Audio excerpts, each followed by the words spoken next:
আমরা স্কুল পরিবার, আমরা প্রতি বছর 2টি করে হুইল চেয়ার দিই এবং তারপরেও আমাদের কাছে যখন খবর আসে যদি কোনো প্রয়োজনীয় মানুষের হুইল চেয়ারের দরকার আছে, প্রয়োজন আছে, যার শারীরিকভাবে তিনি দুর্বল এবং অর্থনৈতিকভাবে দুর্বল, যার প্রয়োজন আছে হুইল চেয়ারের কিন্তু সে কিনতে পারছে না, এমন যদি কোনো খোঁজ আমাদের কাছে আসে তখন আমরা তৎক্ষণাৎ ব্যবস্থা করি এবং চেষ্টা করি যে সেই মানুষের কাছে যেন প্রয়োজনীয় হুইল চেয়ারটি পৌঁছে দিতে পারি।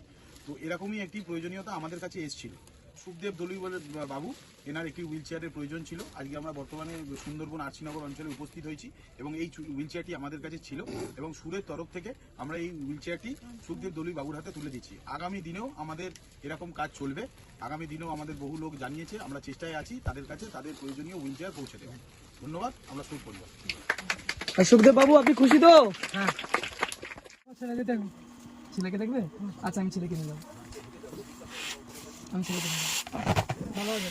এই কাকা কিছুদিন আগে যখন মানে চলতে পারতো, আমাদের এই ঘর যখন খারাপ হয়ে গেছিল, এসে লেগে দিয়েছে। ইনি করে দিয়েছিল এই ছাওয়াটা ঝড় ছেড়ে দিয়েছে। এই গাছটা বাড়িয়েছে অন্য কেউ, এই খড়ের ছাউনি। এই গাছটা যখন আমি লাগাই, আমার সঙ্গে এই মানুষটা কিন্তু হাত লাগিয়েছিল। এই গাছ, ওই পাশে ছাতিম গাছ, এই দুটো গাছ। ওনার কি সেরিব্রাল হয়েছে? তখন উনি করে সেরিব্রাল স্ট্রোক?